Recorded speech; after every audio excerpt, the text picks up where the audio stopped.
India में religion के नाम पर लड़ाइयां हो रही हैं, यूएसए में रेस और जेंडर के नाम पर और केन्या में ट्राइब्स के नाम पर।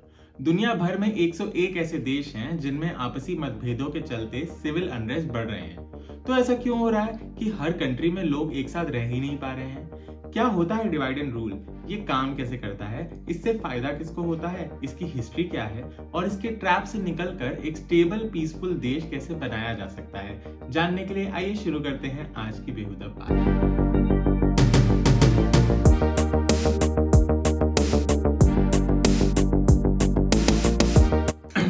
डिवाइड एंड रूल बहुत पुराना है। जब से नाजायज पावर रही है, तब से उस पावर ने खुद को बचा के रखने के लिए लोगों को आपस में लड़ाने का काम किया है। आपने इंडिया की ओल्डेस्ट पॉलिटिकल साइंस अर्थशास्त्र के कंपाइलर विष्णुगुप्त कौटिल्य के बारे में तो सुना होगा। कौटिल्य का एक फ्रेज बहुत फेमस है, साम दाम दंड भेद। वो 4 सॉल्यूशंस जो कोई राजा जंग जीतने के लिए या कोप यानी लोगों के रिबेलियन के आने पे इस्तेमाल कर सकता है। साम यानी एक्सेप्टेंस, दाम यानी घूस खिलाना, दंड यानी पनिश करना और भेद यानी फूट फैलाना, divisions banana. For instance book 1 के चैप्टर 13 के ये वर्ड्स को देखिए। इनके हिंदी इंग्लिश ट्रांसलेशन भी मैंने डाले हैं और उसमें कौटिल्य राजा को एडवाइस देते हैं कि अगर कुछ लोग आपके रूल से अप्रसन्न यानी डिसकंटेंट हो, अगर कुछ लोग कोप यानी रिबेलियन करना चाहें तो उनमें भेद डाल दें या डिविजन्स क्रिएट कर दें। इनफैक्ट चाइना के सुन त्सू से लेकर रोम के जूलियस सीजर तक में हमें डिवाइड एंड रूल की बातें और एप्लीकेशन दिखती हैं। इसका लॉजिक तब से सेम रहा है। लोगों में ऐसे डिविजन्स बना के रख दो कि वो आपस में किसी एक अलायंस पे कभी अग्री ना कर पाए और फिर वो अलायंस आपको कभी रिप्लेस ना कर पाए। ऐसे डिविजन्स करने की जरूरत खासकर तब पड़ती है जब रूलर की पॉलिसीज लोगों के फेवर में नहीं हो और लोगों में कोई रिप्लेसमेंट ढूंढने की टेंडेंसी बढ़ने की चांसेस हो। पर डिवाइड एंड रूल का नाम सुनते ही सबसे पहले जो हम सबके दिमाग में आता है वो है ब्रिटिश कॉलोनियलिज्म या ब्रिटिश इंपीरियलिज्म। और अगर हमें प्रेजेंट इंडिया के डिविजन्स को समझना है तो हमें ये जानना बहुत जरूरी है कि ब्रिटिशर्स ने इंडिया में डिवाइड एंड रूल क्यों और कैसे अप्लाई किया। ये देखिए, इसको सिल्क रोड कहते हैं। ये रास्ता इंडिया, चाइना और यूरोप को ट्रेड के लिए कनेक्ट करता था। इनसे सिल्क, स्पाइसेस, मेटल्स, हैंडीक्राफ्ट्स और पेंटिंग जैसी चीजें ट्रेड करी जाती थी। ये रूट 130 बीसी से ईयर 1453 तक यूज में रहा था। तो 1453 में ऐसा क्या हुआ कि ये बंद हो गया? येलो सर्कल में आपको जो दिख रहा है उस रीजन में ओटोमन एम्पायर हुआ करता था। यूरोप के किंगडम्स और ओटोमन एम्पायर में जंग हुई और ये जंग यूरोप हार गया। उसके बाद ओटोमन एम्पायर ने 1453 में यूरोप के लिए सिल्क रूट बंद कर दिया। इस समय तक अरेबिया, पर्शिया और ओटोमन रीजन के लोग यूरोप से ज्यादा अमीर हुआ करते थे क्योंकि इंडिया, चाइना और यूरोप के बीच में ट्रेड वही कराते थे। लेकिन सिल्क रूट के बंद हो जाने के बाद यूरोप को स्पाइसेस और मेटल्स ढूंढने के लिए एक नया रास्ता खोजना पड़ा और इसने पूरी दुनिया का नक्शा बदल दिया। क्योंकि स्पाइसेस और सिल्क ट्रेड करने यूरोप अब इंडिया और चाइना तक लैंड के थ्रू नहीं जा सकता था, तो उन्हें सी रूट ढूंढने पड़े। जैसे क्रिस्टोफर कोलंबस को इंडिया ढूंढने भेजा गया और वो गलती से नॉर्थ अमेरिका पहुंच गए। उनको लगा वो इंडिया ही आए हैं और इसीलिए आज भी अमेरिका के ट्राइबल्स को इंडियंस या रेड इंडियंस कहा जाता है। यहाँ से यूएसए एज अ कंट्री की फाउंडेशन स्टार्ट हुई, लेकिन उस बारे में हम किसी और फ्यूचर वीडियो में बात करेंगे। सेम मिशन से निकले वास्को दा गामा सक्सेसफुल हुए और उन्होंने इंडिया तक एक सी रूट ढूंढ लिया। इसी तरह यूरोप के कई और देशों ने कई और एक्सप्लोरर्स भेजे जिन्होंने इंडोनेशिया से लेकर अर्जेंटीना तक पूरी दुनिया यूरोप के लिए डिस्कवर करी और पूरी दुनिया को सी ट्रेड से कनेक्ट करके ग्लोबलाइजेशन की नींव रखी। और ये करके उन्होंने ट्रेडिंग में अरेबिया, पर्शिया और ओटोमन राज्यों को पिछाड़ दिया और यूरोपियन किंगडम ट्रेडिंग में आगे आने लगे। लेकिन अगर आप ये ग्राफ देखें तो आपको समझेगा कैसे 1800s तक येलो में इंडिया और रेड में चाइना वाले रीजन्स वर्ल्ड के टॉप प्रोड्यूसर्स हुआ करते थे। यूरोपियंस इंडिया के साथ पहले सिर्फ ट्रेड करने आए थे, पर फिर उन्होंने सोचा कि हम क्यों ना इंडिया और चाइना के प्रोडक्शन को भी खत्म करके प्रोड्यूसर भी बन जाएं। मसाला उगाएंगे इंडियंस ही पर हमारे लिए, कपड़े बनाएंगे इंडियंस ही पर हमारे लिए। ये प्रोसेस उन्होंने कैसे कंप्लीट किया, इस बारे में हम किसी फ्यूचर वीडियो में डिस्कस करेंगे, मगर ये जरूर सच है कि वो इस प्रोसेस में पूरी तरह सक्सेसफुल हो गए। लेकिन इंडियंस को अंग्रेजों की गुलामी जची नहीं। सर्विस और पेंशन खराब थी, पे इतना था नहीं, प्रमोशन मिलता नहीं था और किसानों की एक्सप्लॉयटेशन बहुत एक्सट्रीम थी। और तो और अंग्रेज खुद को रेशियली और कल्चरली सुपीरियर भी समझते थे। इस सब से परेशान होकर फाइनली इंडियन सिपाहियों, पेजेंट्स और कई राजा रानियों ने भी बगावत कर दी। उसका रिजल्ट था 1857 का हिस्टोरिक रिवोल्ट। मगर अगर आप ध्यान से सोचें तो ऐसी बगावत ब्रिटिश इंडिया में दोबारा कभी नहीं हुई, और उसका रीजन है divide and rule. Sir John Lawrence divide and rule की पॉलिसी को इंडिया में प्रैक्टिस में लाए। एक कमीशन बनाया गया 1857 के रिवोल्ट के कॉजेस को समझने और प्रिवेंट करने के लिए। उस कमीशन का रिपोर्ट, जिसको पील रिपोर्ट कहते हैं, 1859 में जारी हुआ। इसमें डिवाइड एंड रूल को अप्लाई करने को लेकर डिटेल में बात करी गई है। 1857 की बगावत ब्रिटिश आर्मी के ही इंडियन सोल्जर्स ने लीड करी थी। ब्रिटिशर्स ने अपनी रिपोर्ट में पाया कि उनकी आर्मीज में हर जाति और रिलीजन के लोग एक साथ मिक्स हो रहे थे। इसको उन्होंने जनरल मिक्सचर सिस्टम का नाम दिया और इसको ही इंडियंस की यूनिटी का कारण माना। इस प्रॉब्लम को सॉल्व करने के लिए ब्रिटिशर्स ने अपनी ब्रिटिश इंडियन आर्मी को कास्ट, भाषा और रिलीजन के नाम पर तोड़ दिया। ये एक छोटा सा विकिपीडिया स्क्रीनशॉट है ब्रिटिश आर्मी के काफी बटालियंस का, और आप इसमें देख सकते हैं कैसे एक ब्रिटिश इंडियन आर्मी होने की जगह पंजाबी, राजपूत, ब्राह्मण, सिख, बंगाली, बिहारी, डोगरा जैसे कास्ट, रीजन और रिलीजन के नाम पर तोड़ी गई बटालियंस बना दी गई हैं। ब्रिटिशर्स इसको क्लास रेजिमेंट सिस्टम बुलाते थे, और इस सिस्टम ने 1857 तक एग्जिस्ट कर रहे जनरल मिक्सचर सिस्टम को पूरी तरह रिप्लेस कर दिया। इसका फायदा ये हुआ कि अलग अलग कास्ट, रीजन और रिलीजन के लोग अब साथ में काम नहीं कर सकते थे, और जब भी किसी एक कास्ट, रीजन या रिलीजन के लोग बगावत करते तो आप किसी और आइडेंटिटी के रेजिमेंट को भेज के उनकी बगावत रुकवा सकते थे। इसके अलावा उन्होंने डिवाइड एंड रूल को जनरली भी पूरी सोसाइटी लेवल पे अप्लाई किया। ऐसे स्केल पे डिवाइड एंड रूल ऑपरेट करने के उन्होंने 4 टैक्टिक्स बनाए। स्क्रीनशॉट का सोर्स एक पेपर है रिचर्ड मोरॉक का, और उस पेपर की डिटेल्स मैंने डिस्क्रिप्शन में डाली हैं। और इस पेपर में रिचर्ड बताते हैं कि कैसे डिवाइड एंड रूल के लिए कॉलोनियलिस्ट नए डिफरेंसेस क्रिएट करते थे, पुराने डिफरेंसेस बढ़ाते थे, उनको एक्सप्लॉइट करते थे, और इनफैक्ट काफी देशों में उन्होंने इन डिफरेंसेस को 20th सेंचुरी तक पॉलिटिसाइज होने दिया ताकि वो आज भी उन डिफरेंसेस का फायदा उठा सके। इनफैक्ट दुनिया में जितने भी बॉर्डर टेंशंस हैं, कंट्रीज के बीच में इंस्टेबिलिटीज हैं, मोस्टली सबके लिए British divide and rule directly जिम्मेदार है। मैंने आपको एक मैप में दिखाया था कि कैसे यूरोपियंस ने पूरा वर्ल्ड अपने लिए डिस्कवर किया था और फिर कॉलोनाइज किया था। तो ये डिवाइड एंड रूल उन्होंने सिर्फ इंडिया में नहीं बल्कि पूरी दुनिया में अप्लाई किया। ये टेबल मैंने नेशनल यूनिवर्सिटी ऑफ सिंगापुर के सुभाषिश रे के एक पेपर से लिया है। आप इसमें देख सकते हैं कैसे जिन भी देशों को कॉलोनाइज किया गया वहां किन किन ग्रुप्स में फूड का बढ़ावा दिया गया, जिसके रिजल्ट्स आज भी इन देशों के इंटरनल और एक्सटर्नल पॉलिटिक्स को अफेक्ट करते हैं। जैसे मैंने एक टेबल कंपाइल किया है जो ऊपर से आइडिया देने के लिए है। हो सकता है इसमें कुछ डिटेल्स ऊपर नीचे हो या इवन रॉन्ग हो, तो मैं चाहूंगा कि आप इसे बस एक जनरल ग्लोबल पर्सपेक्टिव की तरह समझें। जैसे हिंदू मुस्लिम डिवाइड एंड रूल की वजह से इंडिया पाकिस्तान का एक बहुत ब्लडी पार्टीशन हुआ, वैसे ही violent effects Nigeria, Sri Lanka, South Africa जैसे देशों में भी देखने को मिले। तो पूरे वर्ल्ड ओवर ब्रिटिश और बाकी यूरोपीय कॉलोनाइजर्स आखिर ये स्ट्रैटेजी यूज कैसे करते थे, आइए इंडिया के थ्रू समझते हैं। इंडिया कॉलोनाइजेशन के टाइम पे एक कास्ट सोसाइटी था, यानी आपकी जाति डिसाइड करती थी आपको पानी, खाना, सड़क, काम और एजुकेशन कैसा मिलेगा। इन ऑलरेडी एग्जिस्टिंग डिविजन्स का फायदा ब्रिटिशर्स ने उठाया और India and in general Asia में क्रिश्चियन स्कूल्स चालू किए।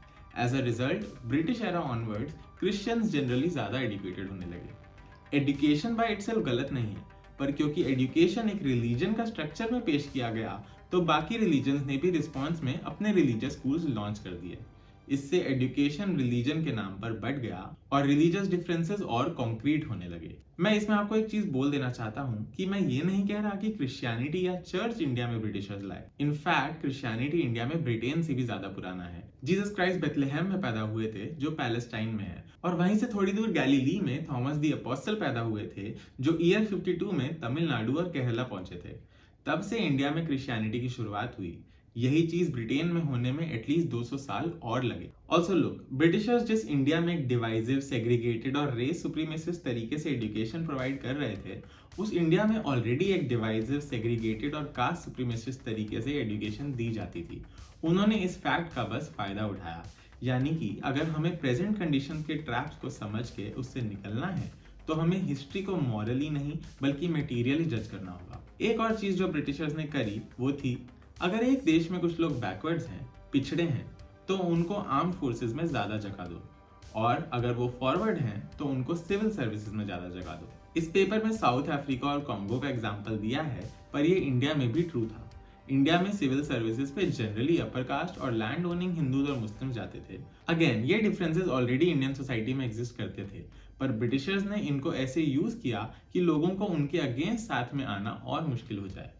इसके अलावा ब्रिटिशर्स ने एक और चीज करी डिवीजन बढ़ाने के लिए, उन्होंने वोटिंग भी कम्युनल लाइंस पर तुड़वा दी। अगेन सिर्फ इंडिया में नहीं, दुनिया भर में। इंडिया में ये चीज मिंटो मॉर्ली एक्ट की फॉर्म में 1909 में करी गई, जिसके अंडर मुस्लिम, सिख्स और कई और माइनॉरिटीज को इलेक्टोरली ऐसे अलग कर दिया कि कुछ एरियाज में सिर्फ एक ही कम्युनिटी के लोग ब्रिटिश इंस्टीट्यूशंस के इलेक्शन लड़ सकते थे और उनके वोट भी सिर्फ उनके कम्युनिटी के लोग ही कर सकते थे। आप इस पेपर के स्क्रीनशॉट में देख सकते हैं मिंटो मॉर्ली एक्ट का नतीजा क्या निकला। 10 साल के अंदर ही इंडिया में कम्युनल राइट्स बहुत तेजी से बढ़ने लगे। हिंदूज और मुस्लिम्स क्योंकि अब एक दूसरे के वोट्स पर या एक दूसरे के साथ कोऑपरेट करने पर डिपेंडेंट नहीं थे, तो उनमें एक फीलिंग जगने लगी कि वो एक देश बनकर साथ में नहीं रह सकते। मुस्लिम लीग और हिंदू महासभा जैसे ऑर्गेनाइजेशंस टू नेशन थ्योरी यानी कि हिंदू मुस्लिम एक देश नहीं हो सकते, इसकी बातें करने लगे। इवेंचुअली डिवाइड एंड रूल का रिजल्ट ये हुआ कि जो कम्युनिटी साथ आकर ब्रिटिशर से रिवोल्ट करी थी 1857 में, वो ठीक 90 साल बाद दो अलग देश बनना चाह रही थी। हालांकि पार्टीशन का प्रोसेस काफी कॉम्प्लेक्स था और इस वीडियो के लिए रिसर्च करते टाइम आई रियलाइज कि उस पर खुद पे एक बहुत बड़ा वीडियो बनाना चाहिए। But I just want two point out one thing, partition का डिसीजन 1946 में इंडियन प्रोविंशियल इलेक्शन में लिया गया था। तब इंडिया की टेरिटरी दो हिस्सों में डिवाइडेड थी। लाइट पीच कलर में जो एरियाज हैं वो प्रिंसली स्टेट्स थे, यानी वो स्टेट्स इंडियन राजाओं के कंट्रोल में थे। ब्लू और ग्रीन वाले एरियाज डायरेक्टली ब्रिटिश कंट्रोल में थे और वहां ब्रिटिशर्स इलेक्शंस कराते थे। 40 करोड़ में से केवल कुछ 9 करोड़ मुस्लिम्स ही वोट कर सकते थे और ब्रिटिश पॉलिसीज की वजह से वो सिर्फ मुस्लिम कैंडिडेट्स को ही वोट कर सकते थे। इन 9 करोड़ में से कुछ 4.5 करोड़ ने मुस्लिम लीग को वोट किया और ये votes overwhelmingly present day Bangladesh और पाकिस्तान वाले एरियाज में हुए और 1947 में उन एरियाज में पार्टीशन देखने मिला। एंड एज पॉइंटेड आउट, इस डिसीजन में ब्रिटिश इंडिया के कुछ 11% एडल्ट मुस्लिम सिटीजन्स ही डायरेक्टली इन्वॉल्व थे। यही रीजन है कि जो 70 लाख मुस्लिम्स इंडिया से माइग्रेट किए थे, उसमें ओवरवेलमिंगली पंजाबी साइड के मुस्लिम्स ही पाकिस्तान गए थे। इनफैक्ट यूपी और साउथ इंडिया में से बहुत मिनिमल माइग्रेशन देखने मिला था और बांग्लादेश में तो पार्टीशन के बाद भी सिग्निफिकेंट माइग्रेशन नहीं हुआ था। तो क्लियरली डिवाइड एंड रूल ने बहुत गहरे वुंड छोड़ दिए उन कम्युनिटीज के बीच में जो सेंचुरीज से साथ में रह रही थी। जरूरी नहीं है कि पीसफुली रह रही थी, बट यूरोपियंस ने उन डिविजन्स का फायदा उठा के इन रीजन्स पे लॉन्ग लास्टिंग इम्पैक्ट छोड़ा, जिससे मोस्ट ऑफ द कंट्रीज अभी भी डील कर रही हैं। ब्रिटिश एम्पायर एक टाइम पे पूरी धरती पे फैला था, इसलिए ऐसा कहा जाता था कि the sun never sets on the British empire. पर ब्रिटिश एम्पायर की हिस्ट्री को देख के लेबर लीडर अर्नस्ट जोन्स ने कहा था कि the blood never dried in the British empire. हमें अक्सर लगता है कि हर कंट्री का अपना इंडिपेंडेंट जर्नी है जो वो खुद तय करती है, क्योंकि हमें बचपन से अपनी कंट्रीज के बारे में बाकी कंट्रीज से ज्यादा पढ़ाया जाता है। मगर कंट्रीज हिस्टोरिक चेंजेस का रिजल्ट है।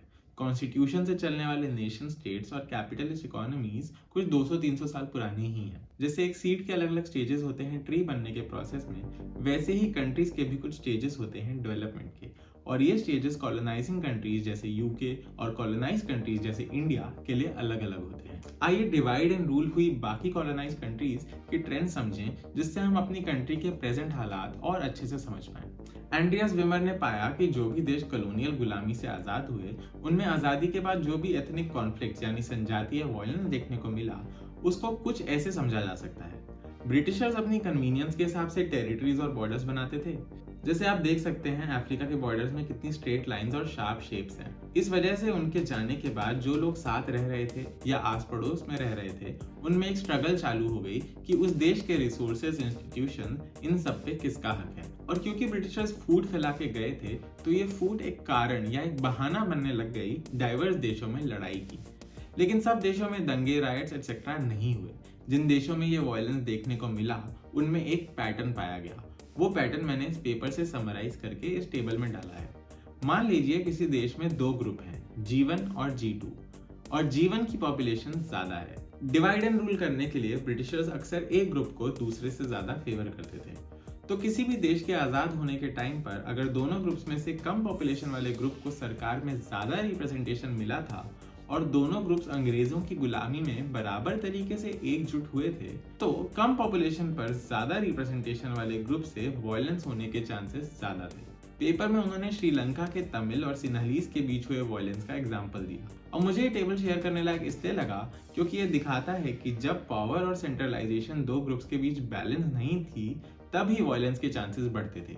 यानी कि आज अगर हमें लगता है कि पास्ट और प्रेजेंट के वायलेंस का कारण रिलीजन या जाति या लैंग्वेजेस की इनकम्पैटिबिलिटी है तो हमारी रीजनिंग गलत है।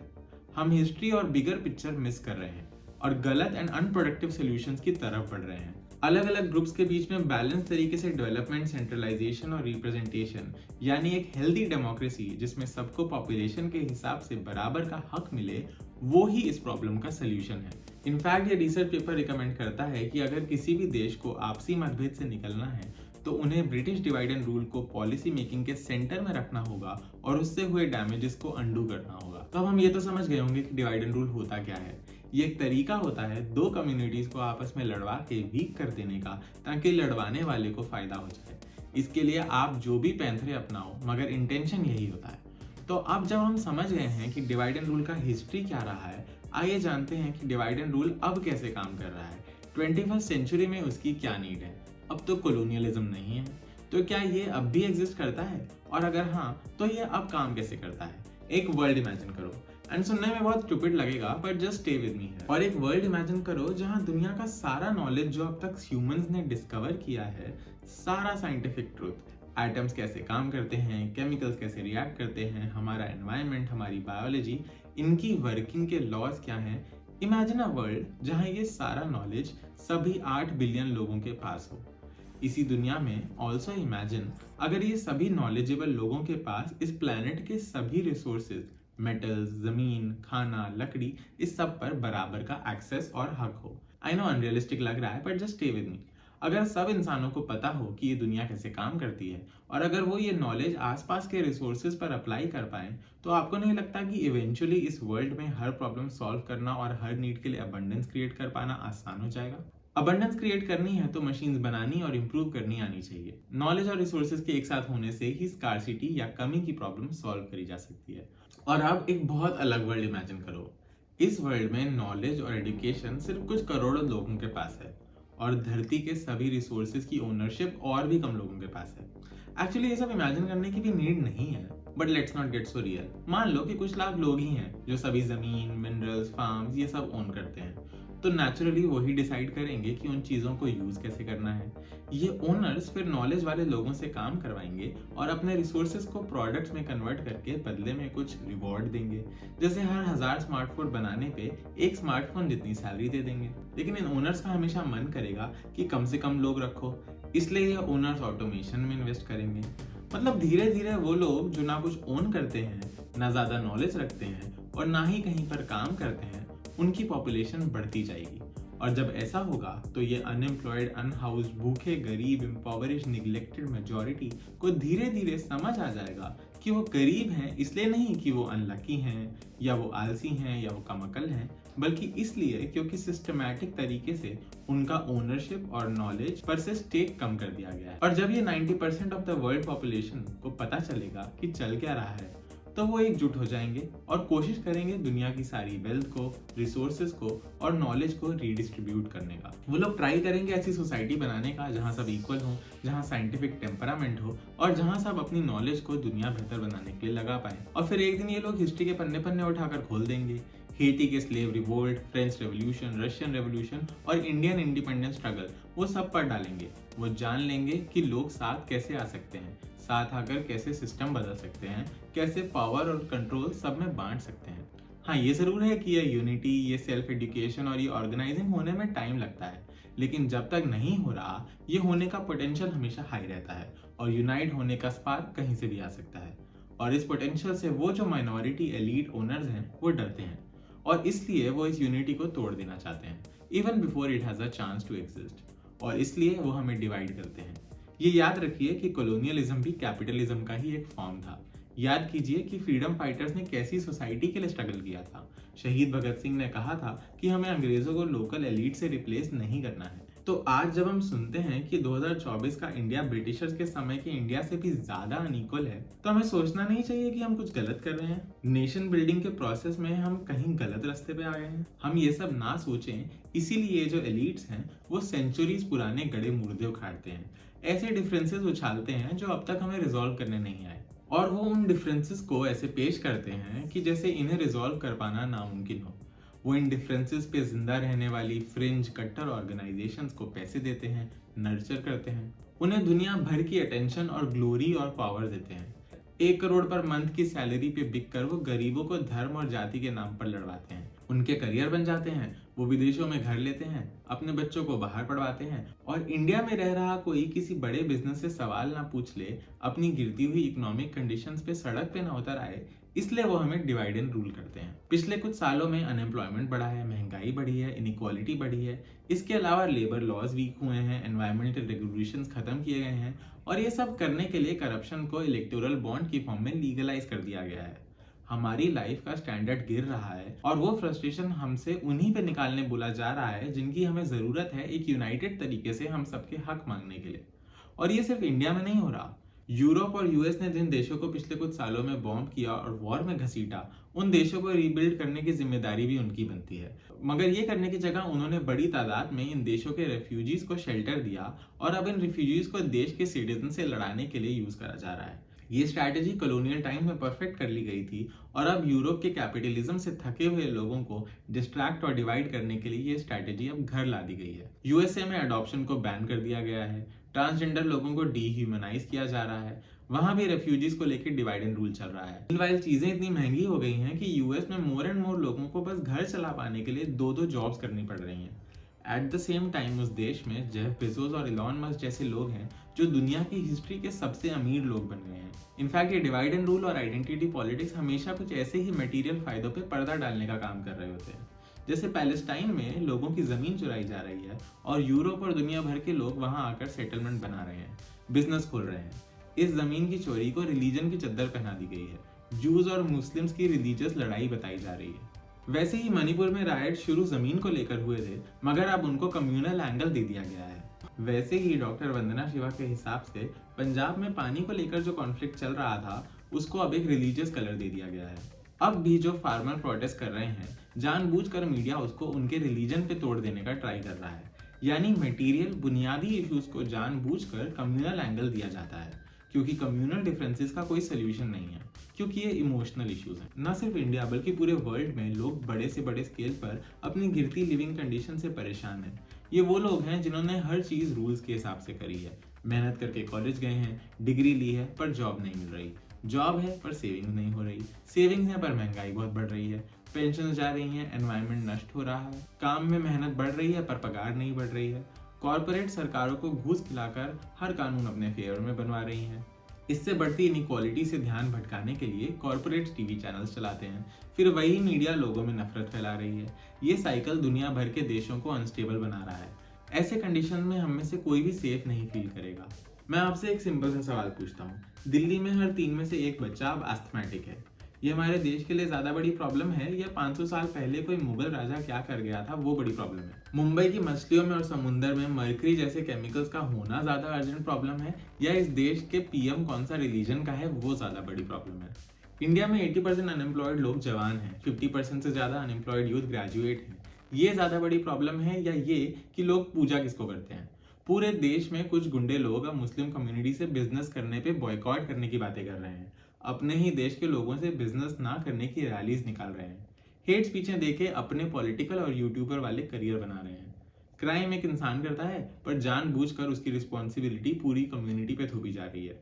एक इंसान और उसके मोटिव्स को उसके रिलीजन पे रिड्यूस किया जा रहा है। पैसों के लिए ऐसी फिल्में बनाई जा रही हैं जिससे लोगों में ना सिर्फ एक रिलीजन बल्कि देश के एक स्टेट को लेकर भी नफरत फैलाई जा रही है। अगर हमने इस हेट को काबू नहीं किया तो कॉर्पोरेट्स तो हमारी हवा पानी सेविंग सब लूट ही लेंगे, मगर हम लोग अपने आप को और अपनी फ्यूचर जनरेशंस को एक पीसफुल सेफ कंट्री नहीं दे पाएंगे। पोल्यूशन से लेकर पेंशन कम होने तक हर प्रॉब्लम इकोनॉमिक प्रॉब्लम है, हर प्रॉब्लम सिस्टमिक और कॉर्पोरेट ग्रीड से जुड़ा प्रॉब्लम है। इनमें से कोई भी प्रॉब्लम रिलीजन की लड़ाई लड़के सॉल्व नहीं होगा, और हम इन फालतू चीजों पे अपना यूथ वेस्ट करना अफोर्ड नहीं कर सकते।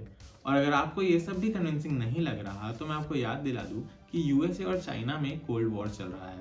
जैसे जैसे ये कोल्ड वॉर हीट अप होगा और देश इस लड़ाई में घसीटे जाएंगे। वर्ल्ड वॉर्स 1 और 2 इंडिया से जुड़े वॉर्स नहीं थे और हमें लड़ने पड़े थे, तब भी हम डिवाइडेड थे, और अगर हम अब भी डिवाइडेड रहेंगे तो ऐसे फ्यूचर चैलेंजेस हम स्ट्रांगली फेस नहीं कर पाएंगे। अंग्रेजों जैसे और लोग हमारे डिफरेंसेस का फायदा उठाएंगे।